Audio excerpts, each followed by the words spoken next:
رحم اللہ من قرأ الفاتحہ۔ بسم اللہ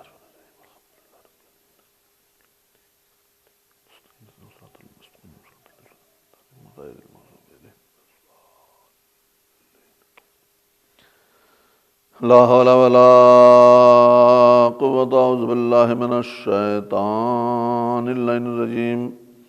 بسم اللہ الرحمن الرحیم۔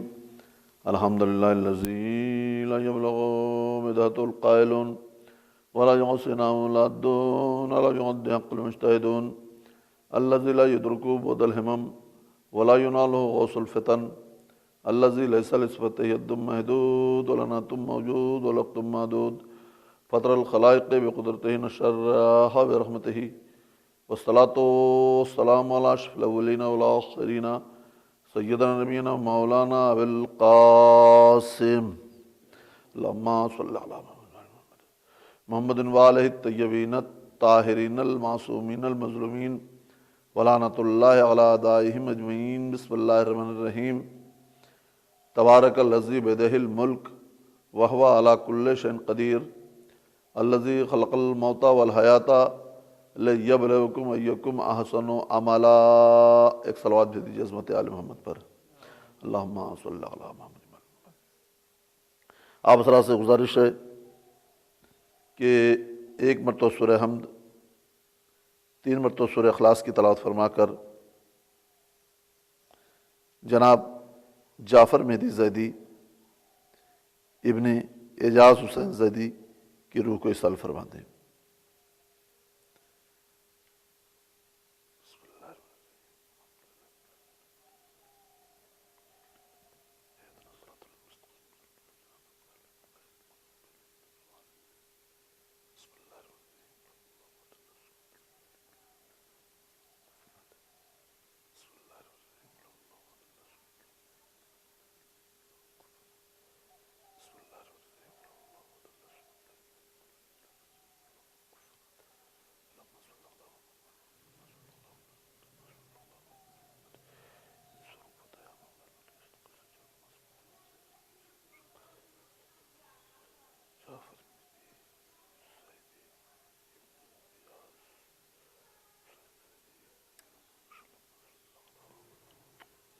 ایک صلوات بھیج دیجیے عظمت آل محمد پر، اللہم صلی علی محمد۔ برادران عزیز، عزاداران امام سید الشہداء، عزاداران امام زین العابدین، سید الساجدین، آج کی یہ مجلس جیسا کہ آپ حضرات کو معلوم ہے کہ بسلسلہ شہادت امام زین العابدین علیہ السلام منعقد کی گئی ہے، اسی عنوان سے میں نے آیت کا انتخاب کیا ہے۔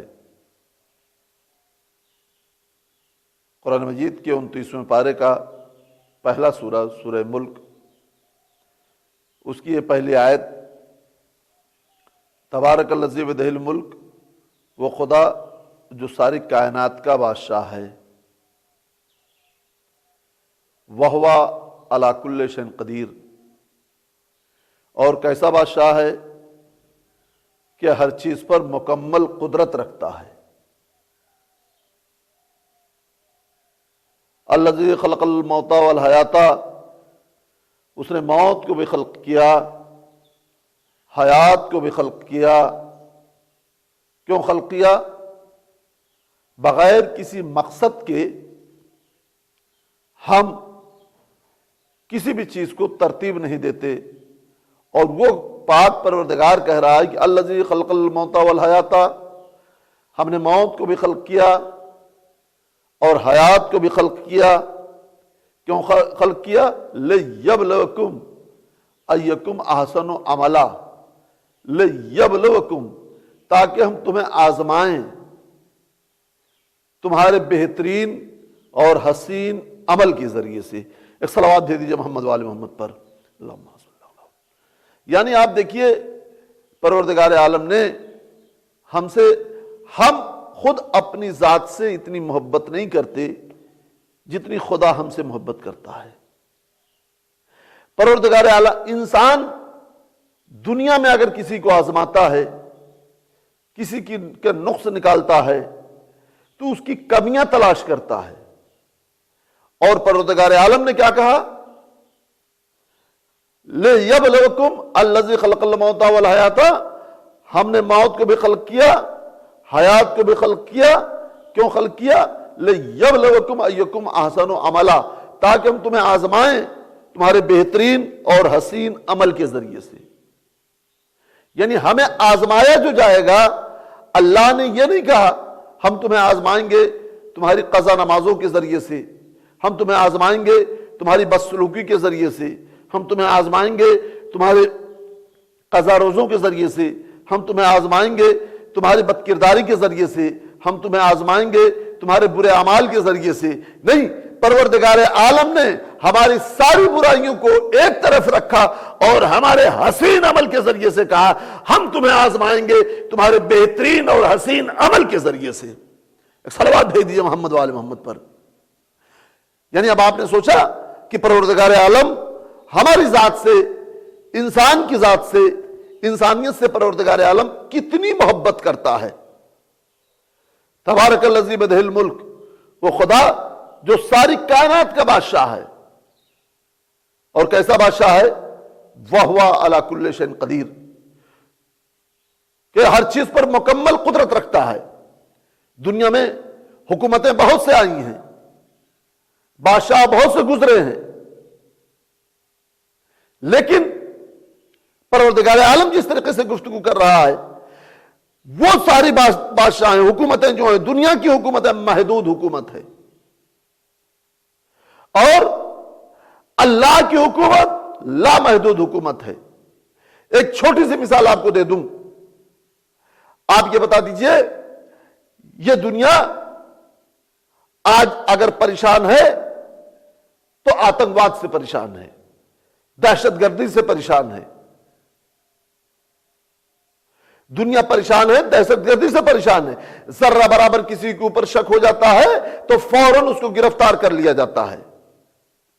لیکن آپ ایک بات یہ بتا دیجئے، ہم نماز نہ پڑھیں، ہم برے اعمال کرتے رہیں، لیکن اللہ ہمیں سزا کیوں نہیں دیتا فوراً؟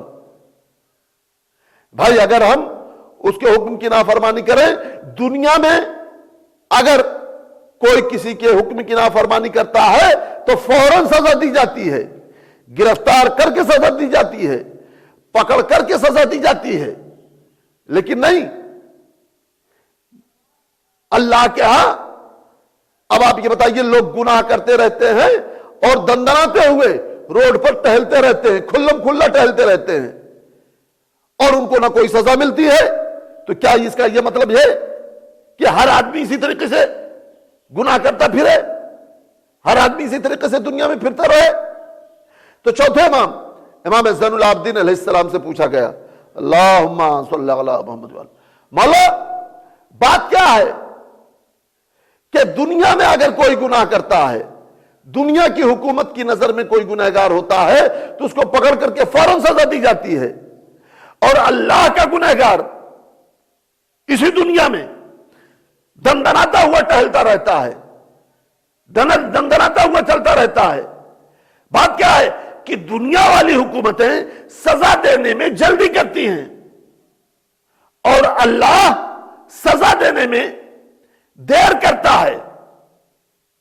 کیا وجہ ہے؟ امام زین العابدین علیہ السلام سے پوچھا گیا، امام نے کہا چونکہ دنیا کی حکومتیں اس بات پر مجبور ہیں کہ اگر میں اس کو سزا نہیں دوں گا، اگر میں اس کو اس کے گناہگار، اس کے گناہ پر اس گرفتار نہیں کروں گا، اس کے جرم پر اس کو گرفتار نہیں کروں گا، اس کی سزا پر اس کو گرفتار کر کے سزا نہیں دوں گا، تو ایسا نہ ہو یہ ہماری سرحد سے نکل کر کے دوسری کی سرحد میں چلا جائے، ہمارے ملک سے دوسرے ملک میں جا کر کے بیٹھ جائے، اور جب دوسرے ملک میں جا کر کے بیٹھ جائے گا تب یہ حکومت، جس حکومت میں اس نے سزا کی ہے، جس حکومت میں اس نے جرم کیا ہے، جس حکومت میں اس نے گناہ کیا ہے، یہ حکومت مجبور ہو جائے گی اس حکومت سے مانگنے کے لیے۔ پھر ہم نے کہا اللہ تاخیر اس لیے کرتا ہے کہ ڈھیل دیتا ہے کہ چلو اب سے تم سدھر جاؤ، چلو اب سے تم سدھر جاؤ، چلو اب سے تم سدھر جاؤ، لیکن اگر تم نہیں سدھرو گے، اگر تم نے اپنے اندر کوئی تبدیلی نہیں لائی، اگر تم اپنے نہیں سدھرے، تو پھر اللہ اس طریقے سے سزا دیتا ہے کہ تم کو احساس بھی نہیں ہوگا کہ ہمیں سزا ملی کہاں سے۔ صلوات بھیج دیجیے محمد وآل محمد پر۔ تمہیں احساس بھی نہیں ہو پائے گا کہ ہمیں سزا مل کہاں سے رہی ہے، سزا دے کون رہا ہے، یہ سزا ہمیں کہاں سے مل رہی ہے۔ تو اللہ سزا دینے میں تاخیر کیوں کرتا ہے؟ دنیا کی حکومتیں جلدی کیوں کرتی ہیں؟ دنیا کی حکومتیں جلدی اس لیے کرتی ہیں کہیں یہ نکل کر کے دوسری حکومت میں نہ چلا جائے، مجبور ہیں اپنے اقتدار سے کہ دوسرے کی حکومت میں جانے کے بعد، اور اللہ تاخیر اس لیے کرتا ہے کہ اب سے سدھر جائے، اب سے سدھر جائے، چونکہ اللہ کو معلوم ہے یہ بھاگ کر جائے گا کہاں؟ ساری دنیا کا حاکم تو میں ہوں، تبارک الذی بیدہ الملک۔ صلوات بھیج دیجیے محمد وآل محمد پر۔ اللہم صلی اللہ علیہ وسلم۔ ساری دنیا کا حاکم میں ہوں، ساری دنیا کا بنانے والا میں ہوں، سب کچھ میرے ہاتھ میں ہے۔ اب آپ نے محسوس کیا کہ اب پروردگار عالم جب سزا دینا چاہتا ہے، جناب موسیٰ فرعون کے دربار میں پل رہے ہیں، اور جب پریشان ہوا جناب موسیٰ سے فرعون، جب پریشان ہو گیا تو اپنی کیبنٹ کو بلا کر کے کہا یہ بتاؤ موسیٰ سے نپٹا کیسے جائے، موسیٰ سے مقابلہ کس طریقے سے کیا جائے، موسیٰ سے کس طریقے سے نپٹا جائے، کس طریقے سے مقابلہ کیا جائے۔ لوگ پریشان ہو گئے کہ موسیٰ سے کس طریقے سے نپٹا جائے۔ جب حکومتیں عاجز آ جاتی ہیں، تھک جاتی ہیں، تو صرف ایک ہتھیار ان کے پاس ہے، ان کو قتل کر دو، ان کو مار ڈالو، ان کو راستے سے ہٹا دو۔ چنانچہ جب حکومتیں تھک گئیں، جب فرعون عاجز آ گیا تو کہا کہ اب موسیٰ کو قتل کر دیا جائے۔ آپ غور کریں، موسیٰ کو قتل کر دیا جائے۔ اب یہ جو رائے مشورہ ہو رہا تھا، یہ کسی عام جگہ کھلے میدان میں نہیں ہو رہا تھا، فرعون کے محل میں بہت خاموشی سے یہ رائے مشورہ ہو رہا تھا، اور وہاں پر صرف فرعون کے کیبنٹ کے لوگ تھے، فرعون کے خاص تھے۔ اب جب وہاں پہنچے، بات ہونے لگی، بات طے ہو گئی کہ موسیٰ کو قتل کر دیا جائے۔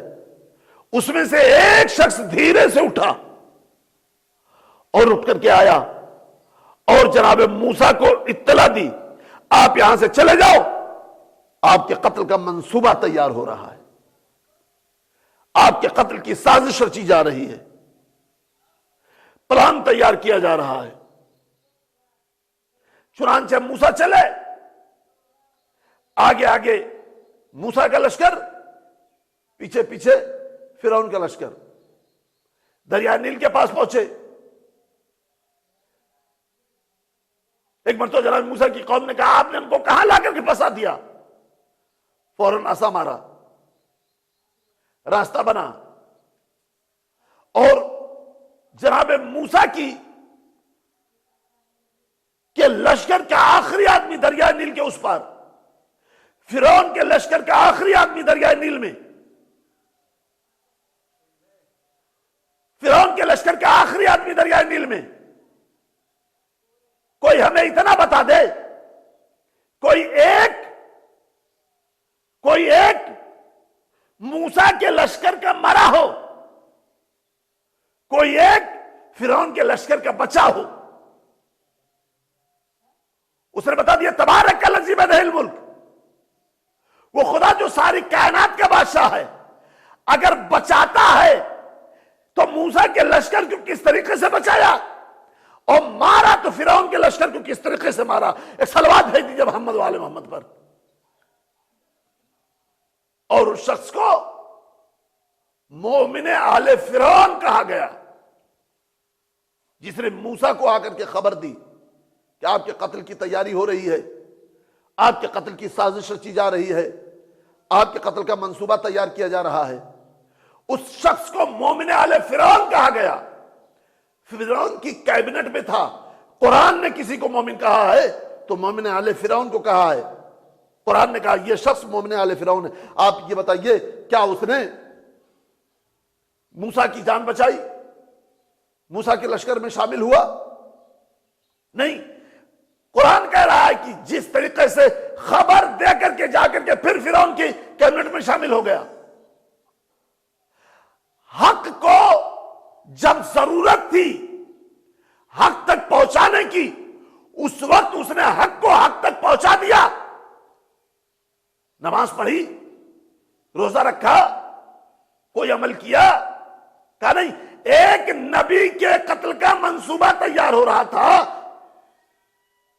اس سے نبی کو باخبر کیا۔ یہ لہجہ خدا کو اتنا پسند آیا کہ اسے مومن آل فرعون کہہ دیا، اسے مومن آل فرعون کہہ دیا اور کہا یہ مومن آل فرعون ہے۔ اتنا لہجہ پسند آیا۔ اب آپ یہ بتا دیجئے جو صرف نبی کو خبر دے دے وہ لہجہ تو اللہ کو اتنا پسند آئے کہ مومن آل فرعون کہہ دے، اور جو نبی کے بستر پر اپنے بیٹوں کو سلائے صرف اس لیے کہ محمد بچ جائیں، ہمارے بیٹے قتل ہو جائیں، ایک صلوات بھیج دیجئے محمد والے محمد پر، اللہم صلی اللہ علیہ وسلم۔ صرف دل میں ایک حوصلہ ہے کہ محمد بچ جائیں۔ اس کا ایمان کہاں ہوگا؟ وہ کس درجے کا مومن ہوگا؟ جو اعلان رسالت سے پہلے اقرار رسالت کر رہا ہے، آپ ذرا محسوس کریں، سوچ سکتے ہیں وہ کس درجے کا مومن ہوگا؟ فرعون نے جناب موسیٰ کے لیے 70,000 جادوگروں کا انتظام کیا، اور ان 70,000 جادوگروں کو دربار میں بلایا گیا۔ بلانے کے بعد کہا تم لوگ اپنی رسیاں زمین پر رکھ دو۔ سب نے اپنی رسیاں زمین پر رکھ دی، سب نے اپنی رسیاں زمین پر رکھ دی، سب صاف بن گئی۔ اللہ نے کہا موسیٰ تم اپنا عصا زمین پر رکھو۔ عصا زمین پر رکھا، اب وہ عصا اژدہا بن گیا، اژدہا بن گیا، ساری رسیوں کو نکل گیا، سب کو نکل گیا۔ اب اس کے بعد جب ان کی جادوگروں کی ساری رسیوں کو نکل گیا، 70,000 جادوگر ایک وقت میں بولے آمنا برب العالمین رب موسیٰ و ہارون، ایمان لائے عالمین کے رب پر۔ ہم ایمان لائے عالمین کے رب پر، جو موسیٰ کا بھی رب، ہارون کا بھی رب، جو موسیٰ کا بھی رب، ہارون کا بھی رب۔ ایمان لائے عالمین کے رب پر، جو موسیٰ کا بھی رب، ہارون کا بھی رب۔ آپ یہ بتائیے کلمہ پورا ہے یا ادھورا؟ فرعون کے دربار میں 70,000 جادوگروں نے آج پہلے دن کلمہ پڑھ رہے ہیں، لیکن انہوں نے ساری دنیا کے لوگوں کو بتا دیا دیکھو کلمہ جب بھی پڑھو تو نبی کے ساتھ اگر اس کے وصی کا کلمہ نہیں پڑھو گے تو کلمہ ادھورا مانا جائے گا، پورا نہیں مانا جائے گا۔ ایک صلوات بھیجیے محمد والے محمد پر صلی اللہ علیہ وسلم۔ آپ نے محسوس کیا؟ قرآن ہے سورہ صافات، قرآن مجید کا 37واں سورہ، آمنا برب العالمین، ایمان لائے عالمین کے رب پر، رب موسیٰ و ہارون، جو ہارون کا بھی رب، موسیٰ کے بھی رب۔ ہارون جناب موسیٰ کے وصی تھے، جانشین تھے۔ ایمان لائے۔ اب اس کے بعد جب اتنی بڑی تعداد ایک وقت میں کلمہ پڑھ کے پہلی مرتبہ مسلمان ہوئی، اب فرعون نے فوراً کہا تم سب رافضی ہو گئے. کیا کہا؟ تم سب رافضی ہو گئے. رافضی کہا ہے، کس نے کہا؟ فرعون نے کہا تم سب رافضی ہو گئے. رافضی کا کیا مطلب؟ ابھی وہ سب باطل پر تھے نا، باطل پر تھے، باطل کو چھوڑ کر حق پر آ گئے. اب فرعون نے انہیں کیا کہا؟ تم سب رافضی ہو گئے. اور آج ہمیں کیا کہا جا رہا ہے؟ میں اپنے جوانوں کو تھوڑا سا پیغام بھی دے دوں. آج ہمیں کیا کہا جا رہا ہے؟ دوسرے لوگ ہمیں کیا کہتے ہیں کہ تم سب رافضی ہو. تو جب بھی آپ کو رافضی کہا جائے تو کبھی آپ برا مت مانیے. جو بھی آپ کو رافضی کہے کبھی آپ برا مت مانیے، بلکہ بڑھ کر کے اس کے منہ کو چوم لیجیے اور کہہ دو بھیا کیا کہا. ایک مرتبہ پھر سے کہہ دو، اس کے دہن کا بوسہ لے کر کے کہہ دو بھیا ایک مرتبہ پھر سے کہہ دو. کہے گا کیوں؟ تب آپ کہیں بھائی آپ ہمیں سند دے رہے ہو، حق پر رہنے کی سند دے رہے ہو. بھائی پہلی مرتبہ رافضی کس نے کہا؟ فرعون نے کہا. کس کو کہا؟ 70,000 جادوگروں کو کہا. 70,000 جادوگر کون تھے؟ باطل پر تھے، فرعون کے ساتھ تھے، فرعون کو خدا مانتے تھے. لیکن جب وحدہ لا شریک کو خدا مان لیا تو فرعون نے کیا کہا؟ تم سب رافضی ہو گئے. یعنی باطل کو چھوڑ کر تم لوگوں نے حق کو اپنا لیا. باطل کو چھوڑ کر تم لوگوں نے حق کو اپنا لیا، تم سب رافضی ہو گئے. تو اب ایک بات سمجھ میں آ گئی، رافضی کا مطلب کیا ہوا؟ جو باطل کو چھوڑے حق کو اپنائے اس کو کہتے ہیں رافضی. ایک صلوات بھیج دیجیے محمد والے محمد پر. جو باطل کو چھوڑے حق کو اپنائے اسے کہتے ہیں رافضی. اب جس دور میں، جس زمانے میں ہمیں رافضی کہا جائے آپ بالکل برا مت مانو. یہ دیکھو رافضی کہہ کون رہا ہے. ایک بات ذہن میں رہے، رافضی کہنے والا کوئی اور نہیں ہوگا، وقت کا فرعون ہی ہوگا. ایک صلوات ہے دیجیے محمد والے محمد پر. عظمت کو پہچانو، بلندی کو پہچانو. عظمت کیا ہے؟ اہل بیت کی عظمت کو کون سمجھ سکتا ہے؟ اہل بیت کی بلندی کو کون سمجھ سکتا ہے؟ آج کا دن ہمارے چوتھے امام، امام زین العابدین علیہ السلام سے منسوب ہے. اور یہ ایام اس کے لیے ہیں جس نے رو کے تبلیغ کی، آنسوؤں کے چھاؤں میں تبلیغ کی. ایک واقعہ بتا دوں آپ کو. پہلے زمانے میں ہوتا یہ تھا، جب لوگ سفر کرتے تھے ایک جگہ سے دوسری جگہ پر جاتے تھے تو جب رات ہو جاتی تھی جنگل میں وہاں اپنا خیمہ نصب کرتے تھے. تو جس کو اپنی قوتوں پر پورا بھروسہ ہوتا تھا، جس کو اپنی طاقت پر پورا بھروسہ ہوتا تھا، وہ ایک بڑا سا کوئی نشان ٹائپ کا نصب کرتا تھا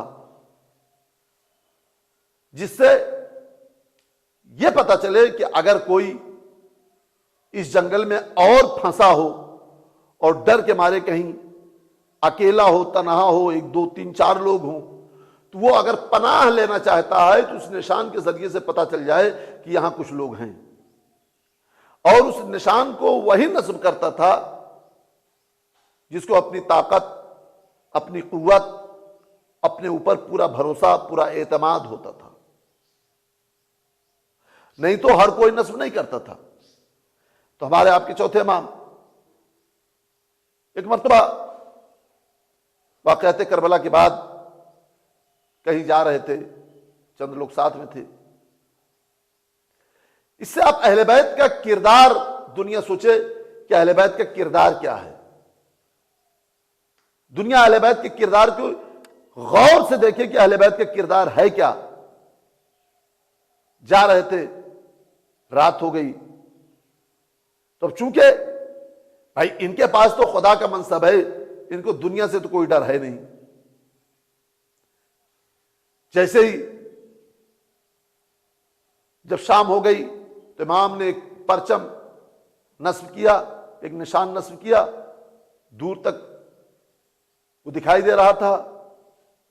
اسی جنگل میں سنان ابن انس، جناب علی اکبر کا قاتل، اہل بیت کے کردار کو آپ دیکھیے، اس نے اس نشان کو دیکھا، دیکھنے کے بعد اس کو محسوس ہوا کہ یہاں پر لگ رہا ہے کہ کچھ لوگ ہیں۔ چونکہ وہ تنہا تھا،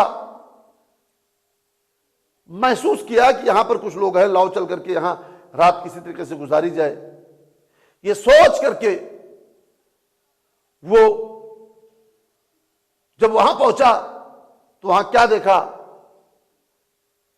جب وہاں پہنچ کر کے ہمارے آپ کے چوتھے امام، امام زین العابدین علیہ السلام کو دیکھتا ہے، اللہم صلی علی محمد وعلی محمد، ہمارے آپ کے چوتھے امام، امام زین العابدین علیہ السلام کو دیکھتا ہے تو پریشان ہو جاتا ہے۔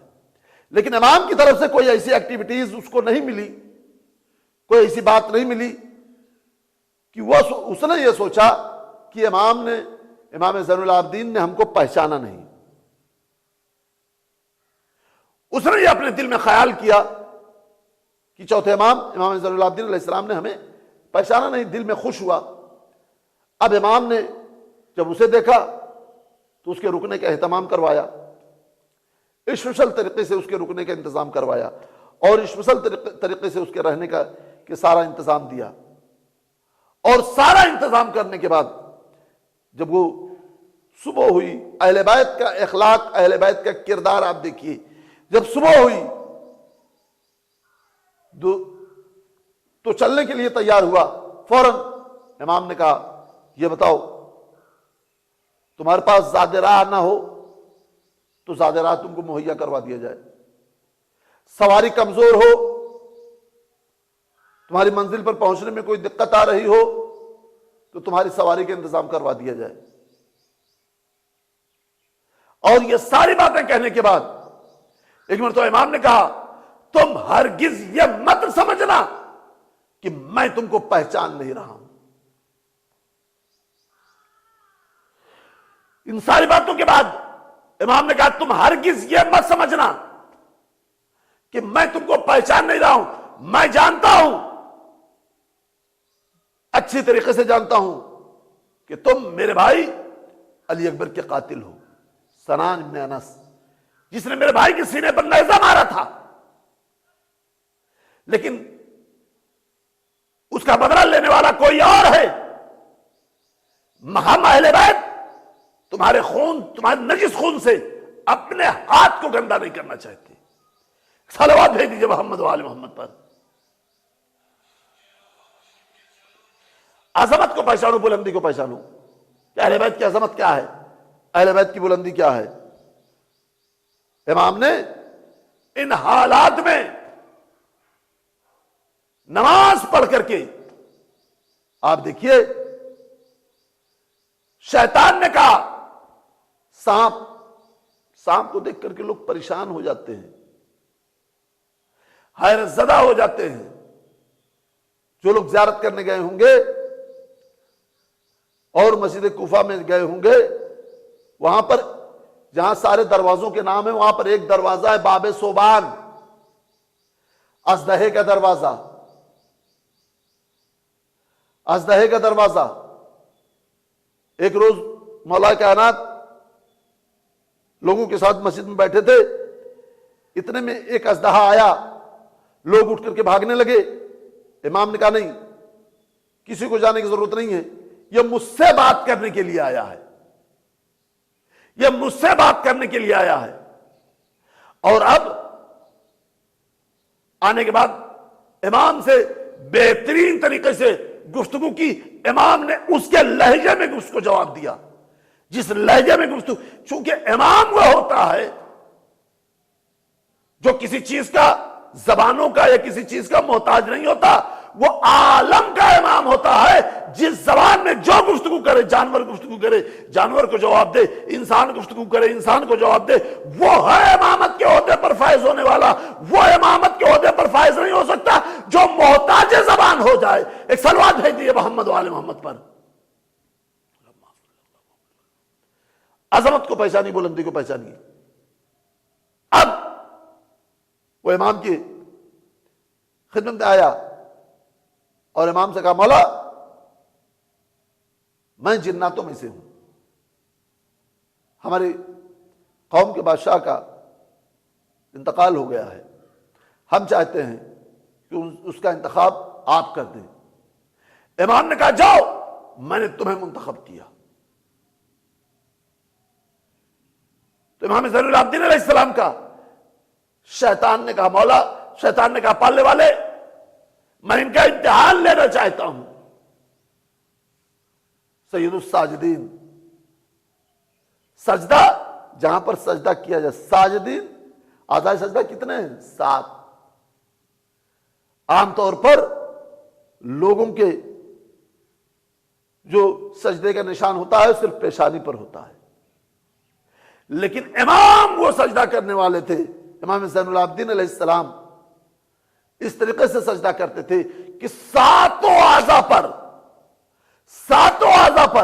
سجدوں کے نشان پڑ گئے تھے۔ صلوات بھیج دیجیے محمد وآل محمد پر۔ ساتوں اعضاء پر امام کے سجدوں کے نشان پڑ گئے تھے،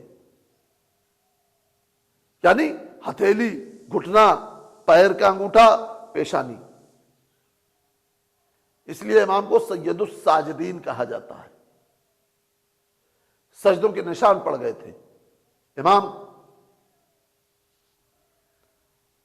خانہ کعبہ کی زیارت کے لیے جا رہے تھے، ہجوم تھا، مجمع کا ہجوم تھا۔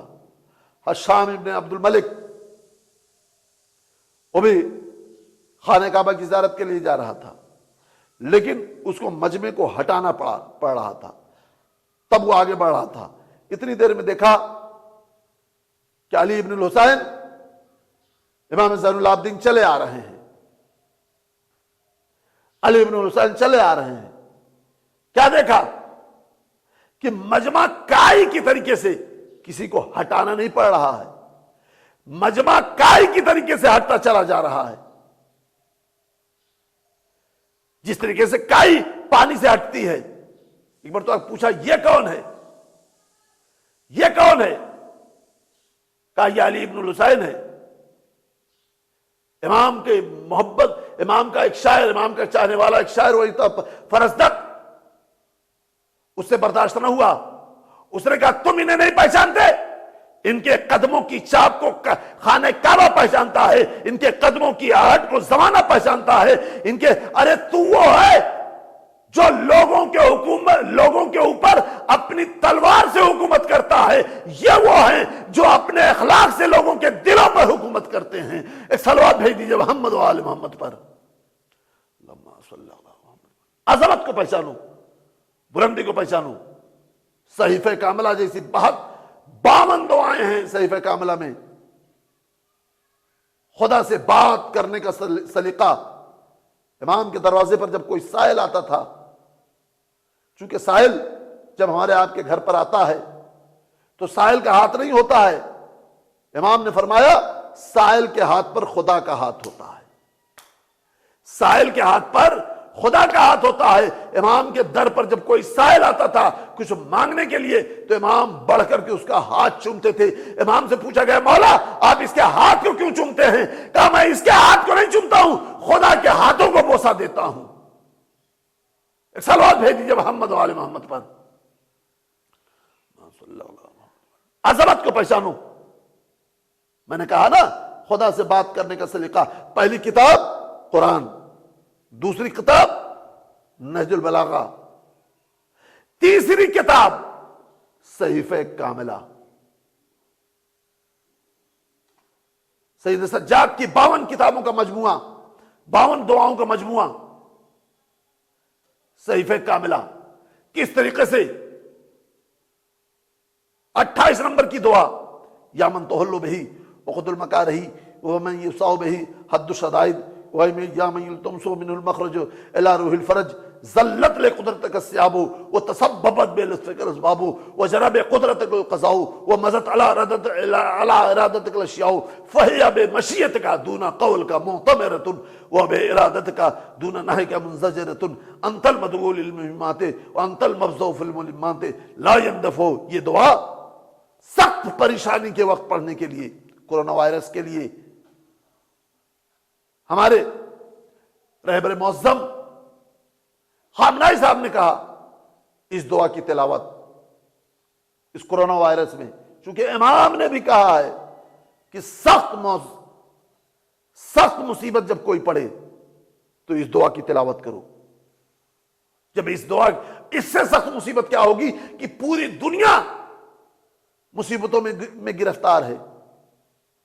تو امام نے کہا یا من تحلو بہ عقد البکارہ و یا من یبصع بہ عد الشدائد. ہم سخت مصیبتوں میں جکڑے ہوئے ہیں، سخت پریشانیوں میں مبتلا ہیں، بس میرے پاس وقت بالکل نہیں ہے، زیادہ وقت آپ کا بالکل نہیں لینا چاہتا. ہاں، آزاداران امام مظلوم کربلا، آزاداران امام زین العابدین، ہمارے سیف واسطی صاحب، عباس علوی صاحب، فیروز صاحب اور جو اراکین ہندوستان سے دور رہ کر کے دوسرے ممالک میں رہ کر کے اس طریقے سے دل تڑپتا ہے. ابھی آپ لوگوں نے آپ کے ساتھ جو لوگ کام کرنے والے ہیں مل کر کے مجالس کا آن لائن انعقاد کیا تھا، اور ماشاءاللہ امام کی شہادت کے موقع پر بھی دل ان کا تڑپ گیا اور مجھ سے کہا مولانا میں چاہتا ہوں کہ ایک آن لائن مجلس اسی طریقے سے جیسے ایام اعزاء میں آپ نے کی تھی اسی طریقے سے مجلس کا اہتمام کر دیجئے. ہم لوگ یہاں بھی امام کے اوپر 2 قطرہ آنسو بہا لیں. کون امام؟ وہ امام جو اپنے بابا کو رو پایا.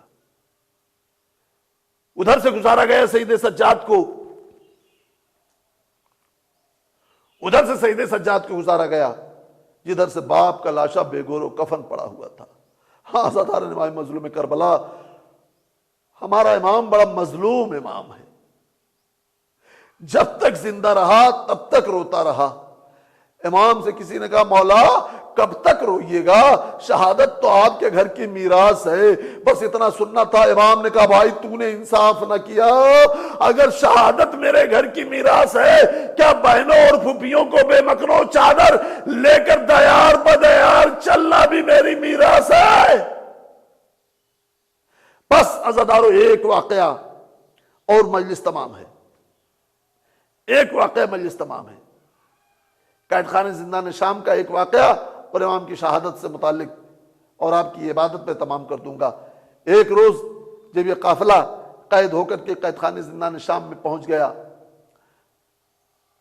تو جناب سکینہ سید سجاد کے پاس آئیں اور آنے کے بعد کہا بھیا آج میں آپ سے کچھ سوال کرنا چاہتی ہوں، آپ سے کچھ پوچھنا چاہتی ہوں.